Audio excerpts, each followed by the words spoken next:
Hello, very good morning to all of you. Yesterday we have discussed about stress management, and now today we are going to discuss more on anger management. We have also discussed that if stress is left uncontrolled and unmanageable, unbearable, then it may turn into anger, aggression. ताण जेव्हा आपल्याकडून manage होत नाही, सहन होत नाही, तेव्हा मग त्याचं जे आउटबर्स्ट होतं ते काही वेळेस रागाच्या स्वरूपात सुद्धा होतं. Dr. Albert Ellis, who has developed the technique REBT, he has written a book on anger itself. And the name of the book, as you can see on screen, that is How to Live with and Without It. आता रागाबद्दल म्हणायचं झालं तर एक असं आहे की जरी आपल्याला ते वाईट भावना वाटते किंवा निगेटिव्ह इमोशन म्हणून आपण ह्याच्याकडे बघतो, बट तरीही anger, it is one of the basic emotion which we are having since our evolutionary period.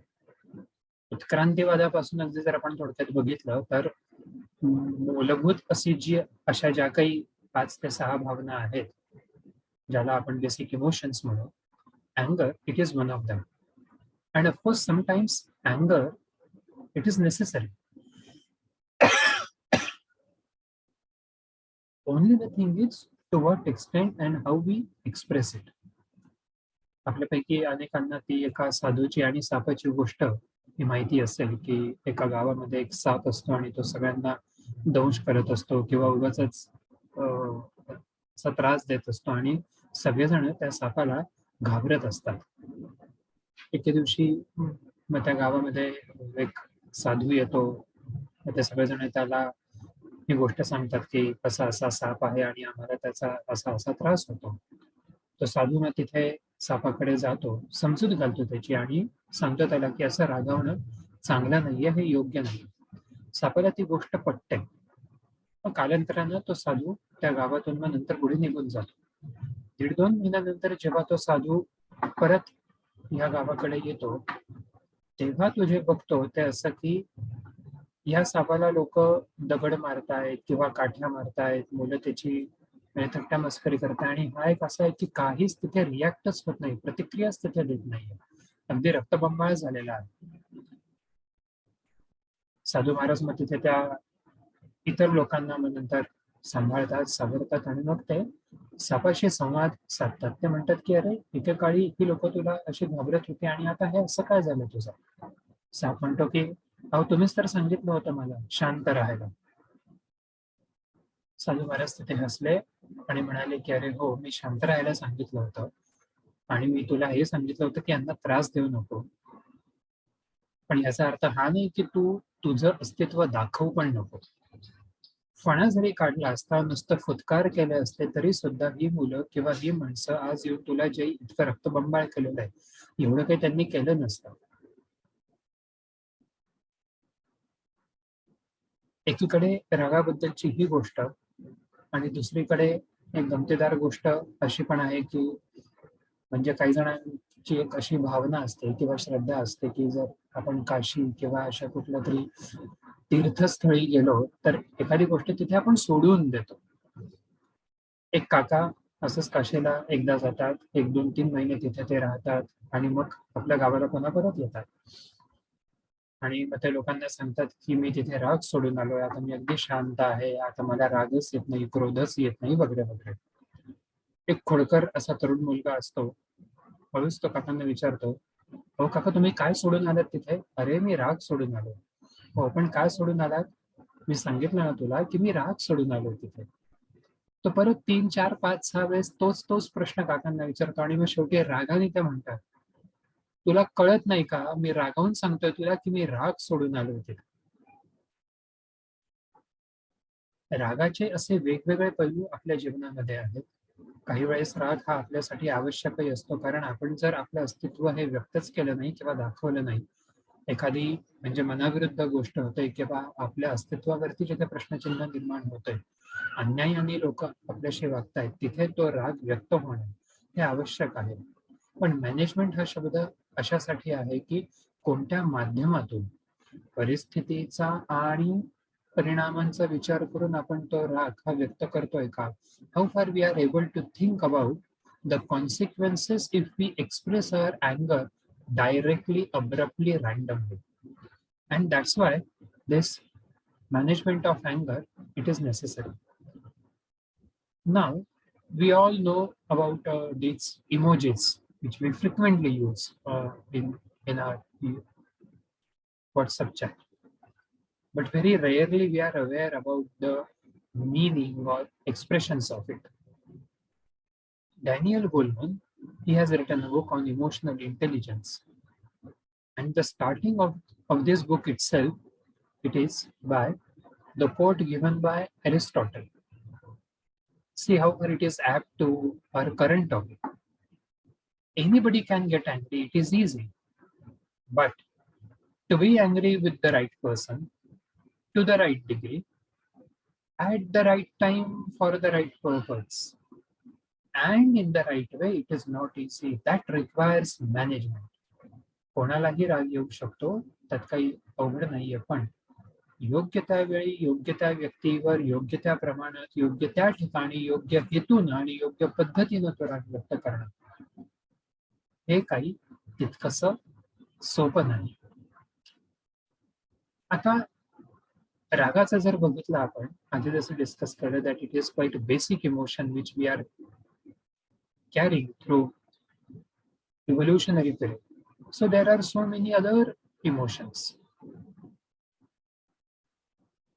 And that's why balancing and even managing all these emotions, it is important. So now, how can we manage all these emotions and even with anger? One of the ways to understand the functions of this particular emotion. हे रागाची जर आपण biological आणि psychological बाजू समजून घेतली तर आपल्याला हा राग समजून घेणं, त्या रागावरती शांतपणे विचार करणं अधिक सोपं होईल. काय आहे नेमका हा राग आणि तो कसा बरं होतो? रागाचा एक आहे आक्रमकता. हा रागाशी अगदी जवळचा संबंध कसा भाग. The moment we get angry, somehow the other way we are, becoming aggressive also.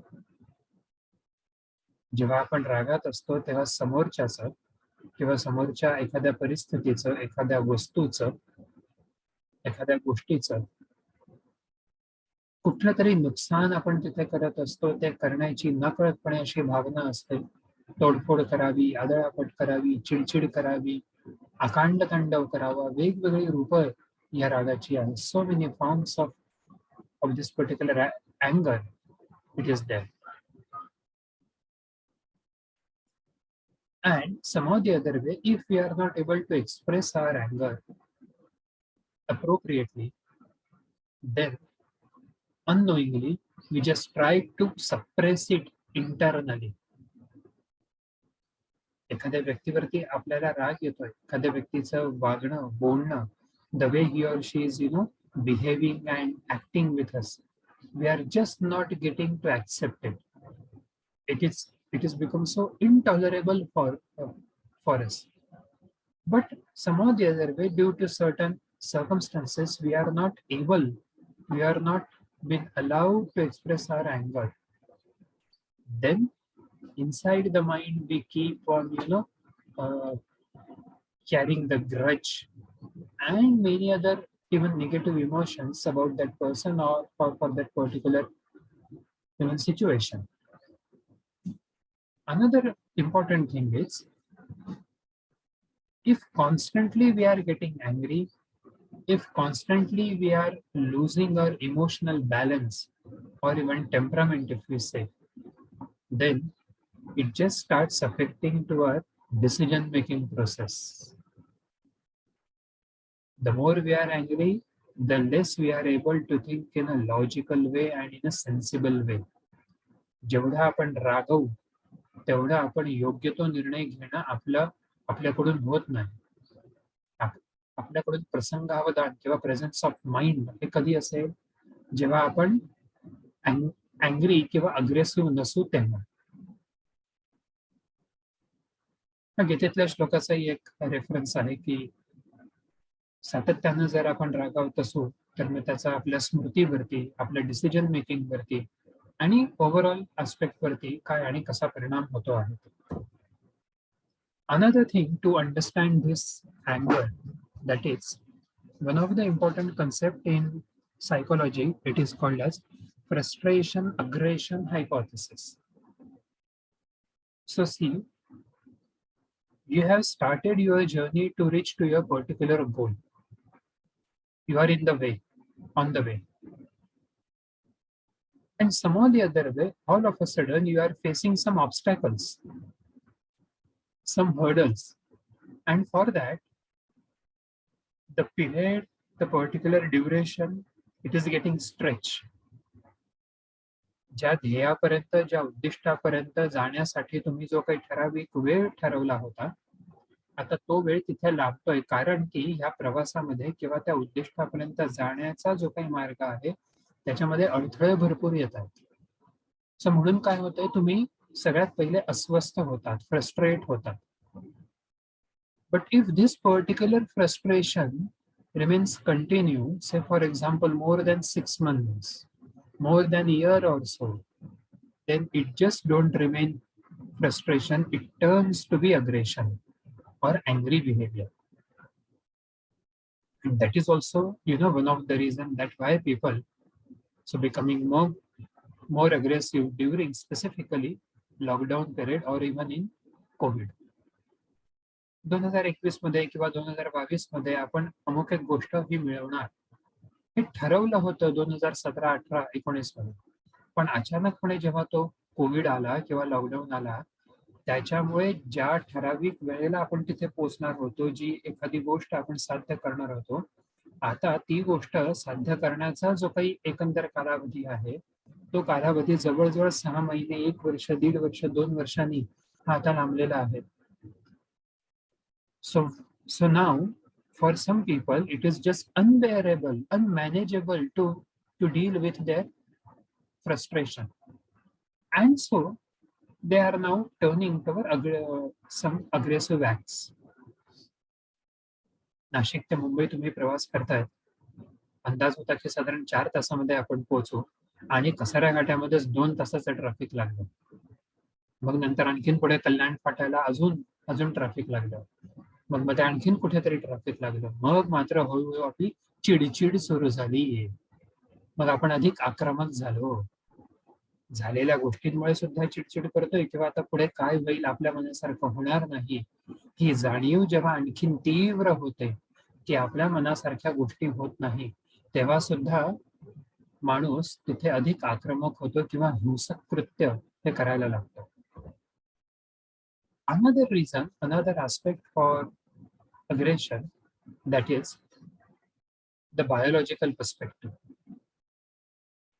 अनुभव हा पण असेल आपल्या स्टुडंट्सचा की ठरलेल्या वेळेला जेव्हा आपल्याला चहा, जेवण किंवा ठरलेल्या वेळेला जेव्हा आपली झोप ही व्यवस्थित होत नाही, तेव्हा पण आपण चिडचिड करतो किंवा अग्रेसिव्ह होतो.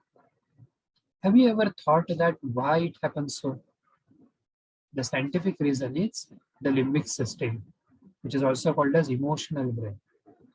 काय होतं, हायपोथॅलॅमस हा जो आपल्या मेंदूतला जो एरिया आहे, for this particular area of our brain, it works for our basic instincts like hunger, thirst, sleep, all these things. आता जेव्हा आपल्या ह्या मुख्य गरजा त्या वेळेला पूर्ण होत नाही, भागवल्या जात नाही, if we are getting some kind of delay for it, then thalamus amygdala gets disturbed immediately, and so we also get either panic or even aggressive. मग लगेच आपण गाणं म्हणायला लागतो सिंगमचं, आता माझी सटकली मला राग येतो रे, पहिले मला खायला द्या. For some individuals, even hormones or glands also plays important role. Inappropriate secretion of some or even specific glands, it may lead to aggressive behavior. And not only that, but even neurotransmitters. How? Let's see. The biological base for अँगर and even aggression.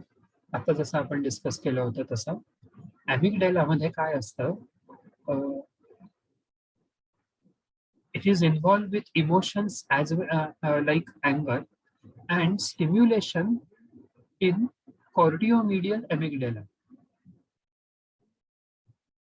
And so through some research it has been found, आता काय केलं की जेव्हा काही असं प्राण्यांमध्ये as a part of रिसर्चरनी ॲमिग्डाला जेव्हा कट करून बघितला, तेव्हा ते काही animals, say for example rats, dogs और even cats also,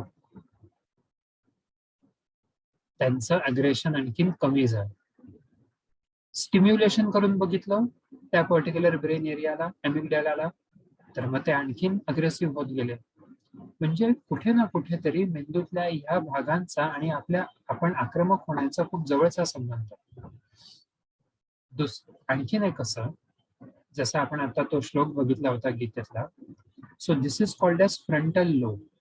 this frontal lobe, it is link up with thinking, planning, judgement, reasoning, social behavior, actions, personality development, all these things.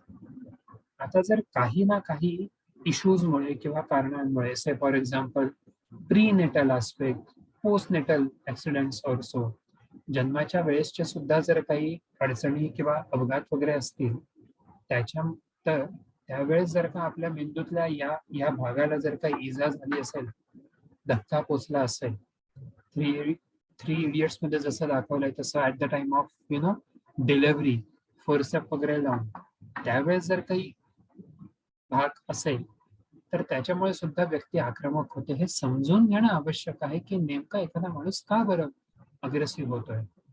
The moment we are able to understand and accept, then only we can work on it accordingly. Another thing is serotonin, as we were discussing about neurotransmitter किंवा ज्याला रासायनिक संप्रेरके आपण म्हणू, तर तोही भाग इथे आहे. सेरोटोनिन नावाचे जे संप्रेरक आहे किंवा न्यूरोट्रान्समीटर, त्याचा स्पीड जर का डिस्टर्ब झाला तरी सुद्धा आपली आक्रमकतेची एकंदर जी पातळी आहे ती डिस्टर्ब होते. स्पेशली अपेक्षेप्रमाणे किंवा आवश्यकतेनुसार जर का ते सेरोटोनिन आपल्या बॉडीमध्ये सिक्रेट होत नसेल तर व्यक्ती तिथे आक्रमक होते. आणि इव्हन मीडियल हायपोथॅलॅमस, जसं ॲमिग्डालावरती काही रिसर्च करून या सगळ्या गोष्टी एक एक करून समजल्या, तसंच हायपोथॅलॅमस हा जो ब्रेनचा एरिया आहे त्याच्यावरती सुद्धा रिसर्च करून या एक एक गोष्टी तिथे समजलेल्या आहेत. आता इतकंच नाही, अँगर किंवा अग्रेशनचे काही वेगवेगळे टाइप्स पण आहेत. अँगर, aggression, in some references these terms use interchangeably. Accidental aggression, आता काही जण काय असतात की ते लगेच म्हणजे मुद्दामून आक्रमक होत नाही किंवा त्यांचा स्वभाव पण नसतो आक्रमक होण्याचा, पण अचानक तो त्यांचा आगडोंब फुटतो. बाकी तो माणूस अगदी शांत असतो, पण अचानक एकदम तो आक्रमक होतो, हिंसक होतो. याचा अर्थ हा आहे की काहीतरी तिथे असं होतं आणि मग एकदम ते स्टिम्युलेट होतात. थॉट प्रोसेस जी आहे, मुळात का बरं होतं अग्रेशन, आणखीन एक बाजू असं, जेव्हा आपल्या अपेक्षेनुसार गोष्टी घडत नाही, नुसतं ते फ्रस्ट्रेशन आणि अग्रेशन असं नाही. Sometimes it may happen that we force the other person to behave the way we want. एखाद्या व्यक्तीकडून आपण आग्रह व्यक्त करतो, हट्ट व्यक्त करतो की तुम्ही माझ्या मनासारखंच वागलं पाहिजे, आणि जर तुम्ही तसं वागत नसाल तर मला ते सहनच होणार नाही. मग सुरुवातीला जेव्हा असे 1, 2, 3, 4, 5 असे इन्सिडेन्सेस होतात, तेव्हा एखादी व्यक्ती पटकन रागावणार नाही, पण 5व्या वेळेस, 6व्या वेळेस मात्र ती एकदम आक्रमक होईल. कारण आधीचा तो सगळा स्टुडंट एक्झामच्या भाषेत बोलायचं झालं तर बॅकलॉग जो आहे, बॅकड्रॉप जो आहे, तो एकदम तिथे रिफ्लेक्ट झाला. आक्रमक होण्याचं आणखीन एक भाग, एक आस्पेक्ट म्हणजे एक्सप्रेसिव्ह अग्रेशन. एक्सप्रेसिव्ह ॲग्रेशन म्हणजे खूप राग येतोय, त्या रागाने कोणाला हिंसा पोचवणं असं नाहीये. पण कृतीमधून, वस्तूच्या माध्यमातून ती हिंसा होते किंवा ते आक्रमक असं वर्तन हे मग तिथे व्यक्त होत असते. उदाहरणार्थ खूप राग आला आणि एका लहान मुलानं मग त्याचं खेळणं रागाच्या भरात फेकलं. रागाच्या भरामध्ये एका स्टुडंटनी मग आपल्या वहीची पानं फाडली, वही फाडली वगैरे, वगैरे, वगैरे. Instrumental aggression. आता हे थोडंसं अवघड किंवा ग्रे शेडमध्ये किंवा डिफिकल्ट असा आस्पेक्ट आहे. इथे मात्र व्यक्ती अचानक अग्रेसिव्ह होत नाही. ते नुसतं आधीपासून काहीतरी डोक्यामध्ये आतमध्ये शिजत असतं आणि मग एखादी वस्तू हातात घेतली जाते आणि मग त्याच्या माध्यमातून तो राग व्यक्त केला जातो. इतका राग आला की रॉडनी मारलं. इतका राग आला की जोरात गाडी चालवली आणि त्याच्यामध्ये मग 2 माणसांना खूप गंभीर जखम झाली वगैरे, वगैरे, वगैरे. Instrumental aggression. आणि आणखीन गंभीर गोष्ट आक्रमकतेशी संबंधित म्हणजे hostile aggression. Mean to cause physical or even psychological pain. दुसऱ्याला ठरवून काहीतरी त्रास द्यायचा आहे. इतका राग आलेला आहे की आता बदला घ्यायचा आहे. समोरच्याला मुद्दाम टार्गेटच करायचंय. भेटू दे, मग बघतो त्याला. असं जे आपण म्हणतो तेव्हा मग त्याला हॉस्टाईल अग्रेशन, की जिथे ठरवून दुसऱ्याला कुठली तरी इजा पोचवली जाते, हानी पोचवली जाते, त्याला आपण अग्रेसिव्ह बिहेवियर किंवा अँग्री बिहेवियर असं आपण म्हणू. मग आता असा सगळा जर भाग आहे, या रागावरती मग नेमकं नियंत्रण तरी कसं आणायचं? कोणते मार्ग जर आपण अवलंबले तर आपण at least we can reduce the frequency, duration, and intensity of getting angry. In the same book, Emotional Intelligence, written by Daniel Goleman, he has given this signal concept, emotional intelligence signal. काय होतं, राग जेव्हा आपल्याला येतो तेव्हा आपण एकदम तात्काळ व्यक्त करतो तो. अरेला लगेच आपण कार्य करतो. We react immediately, spontaneously. On the contrary, this signal says that do not react impulsively. Take a deep breath. Try to calm down yourself. Just try to think before you act. At least give it a try. At least couple of times. एखादी व्यक्ती आपल्यासोबत चुकीचं वागलेली, योग्य वागलेली, अन्याय केलेला आहे. पटकन जर मी वागलो, पटकन जर मी आक्रमकपणे, उद्धटपणे जर त्या व्यक्तीला बोललो, तर काय बरं परिणाम होतील? खरंच त्यांनी माझा मूळ प्रॉब्लेम सॉल्व्ह होणार आहे का? म्हणून महत्वाचा भाग म्हणजे त्या व्यक्तीला दोष देण्यापेक्षा नेमकी तुमची समस्या काय आहे, प्रॉब्लेम वरती फोकस आपण कसा करू शकतो, काय समस्या आहे ती आपल्याला कशी जाणवतीये, त्यातल्या त्यात मग आपण सकारात्मक असं काय बरं करू शकतो. आपल्याकडे काही पर्यायी व्यवस्था आहे का? वेगवेगळे पर्याय शोधणं किंवा पर्यायांवरती विचार करणं हे अधिक तिथे संयुक्तिक किंवा it quite makes sense rather than reacting immediately towards that particular person. So think about the consequences even before reacting aggressively. आणि म्हणून असं म्हणतात की सगळ्या गोष्टीचा सारासार विचार करा आणि मग त्यातल्यातच जे योग्य आहे ते निवडा आणि पुढे चला. आक्रमकता आणि अँगर मॅनेजमेंटचं सगळ्यात महत्वाची ही 2 उदाहरणं स्पोर्ट्स मधली तर खूपच महत्वाची आहे. Even one can also study it as a case study as how to reduce अँगर अँड अग्रेशन.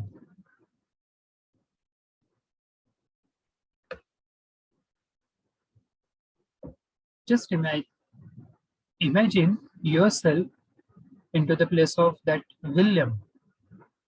Williamson.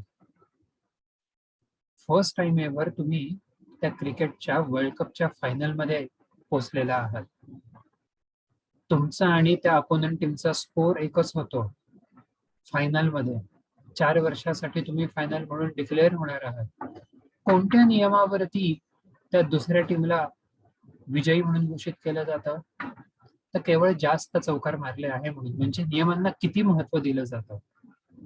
आणि इतकं सगळं होऊन सुद्धा विल्यमसन नावाचा हा न्यूझीलंडचा कॅप्टन एक अवाक्षर बोलत नाही, सिस्टीमवरती काही ब्लेम करत नाहीये, एलिगेशन्स करत नाहीये. He is just smiling and saying that it's okay, it is a part of life. आणि दुसरं आपल्याकडे सचिन तेंडुलकर. सचिन तेंडुलकरचा जो पिक्चर आहे मिलेनियर ड्रीमर नावाचा, त्या पिक्चरमध्ये एक गोष्ट खूप अशी महत्वाची आणि अत्यंत मार्मिक आहे, जी आपल्या वैयक्तिक आणि सामाजिक जीवनासाठी सुद्धा आवश्यक आहे.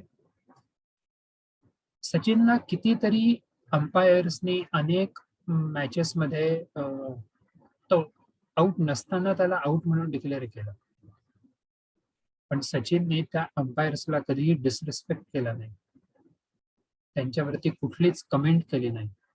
आणि इतकंच नाही, रागाच्या भरात 99 वरती तुम्ही मला आउट दिलं म्हणून रागाच्या भरात ती बॅट फेकून दिली, तोडून टाकली, स्टंप वरती आदळापट केली, असं कधीच नाही. उलट वाक्य काय आहे तिथे सचिनचं? मी कधीच माझी बॅट फेकली नाही, कारण ती बॅटच, तो गेमच माझ्यासाठी means it is my worship. आज आपण समाजामध्ये काय बघतो? दुधाला, टमाट्याला, कांद्याला, बटाट्याला किंवा आणखीन कुठल्याही गोष्टीला जेव्हा योग्य भाव मिळत नाही, तेव्हा समाजातला एक वर्ग रागाच्या भरात त्या गोष्टी रस्त्यावरती ओतून देतो. ज्या गोष्टीतून आपल्याला उत्पन्न मिळतंय, ज्या गोष्टीवरती आज आपलं पोट चालतं आहे, उपजीविकेचे जे साधन आहे, माध्यम आहे, आपल्याला इतका राग यावा की तीच वस्तू आपण फेकून द्यावी किंवा त्याच वस्तूची आपण नासाडी करावी.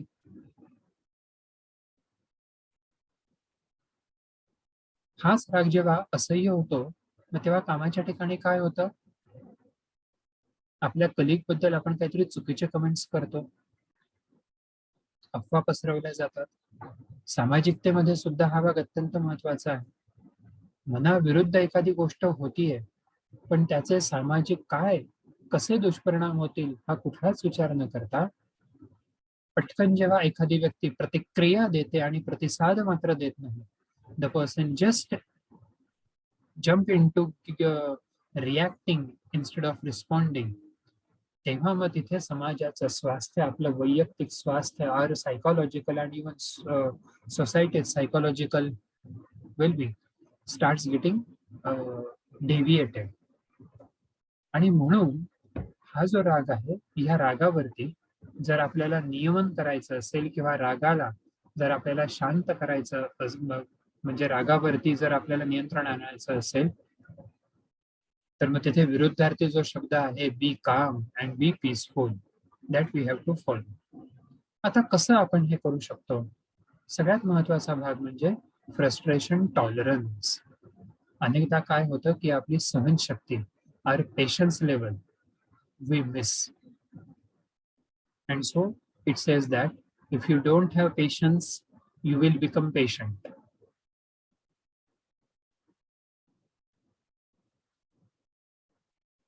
Sometimes it may happen that the things or that particular situation, it may not happen the way you wanted.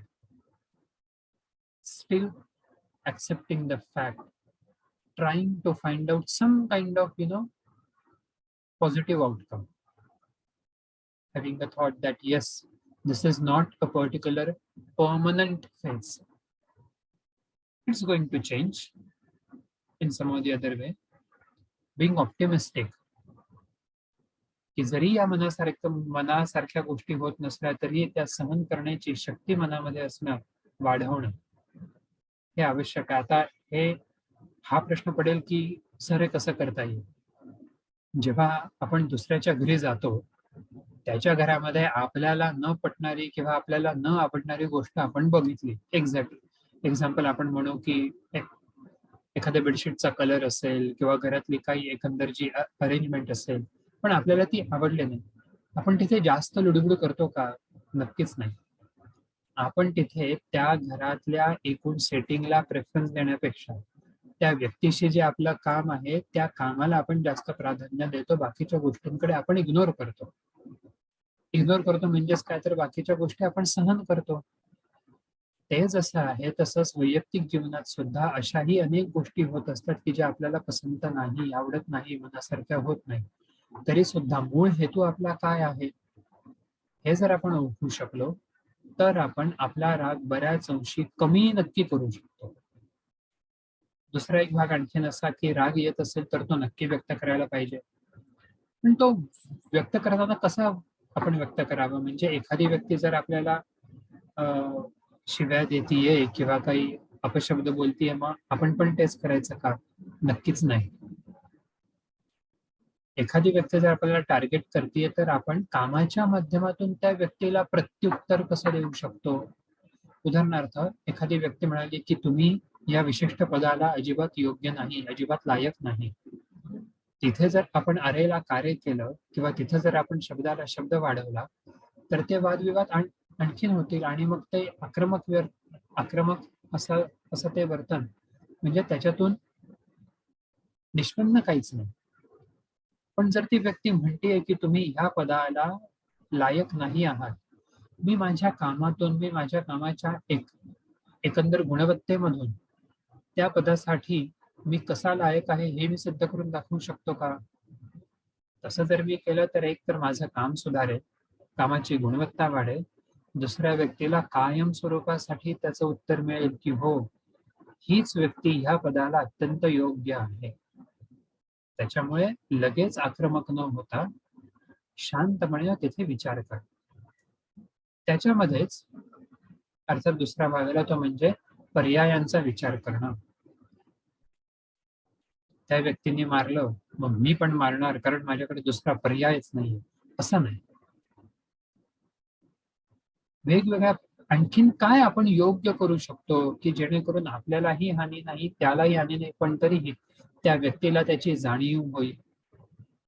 हे अल्टरनेटिव्हज किंवा पर्यायी अशा गोष्टींचा विचार होणं तिथे आवश्यक आहे. आणि चौथा अत्यंत महत्त्वाचा भाग म्हणजे एखाद्या व्यक्तीला किंवा परिस्थितीला दोष देत बसण्यापेक्षा त्या परिस्थितीची जी एकंदर समस्या आहे, त्या समस्येवरती उपाय आपण शोधू शकतो का? म्हणजेच दोषारोपण करण्यापेक्षा समस्येवरती जर आपण भर दिला, तर आपल्याला तिथे स्वतःच्या आक्रमकतेवर नक्कीच खूप चांगल्या पद्धतीनं आणि सहजतेनं असं नियंत्रण हे मिळवता येईल.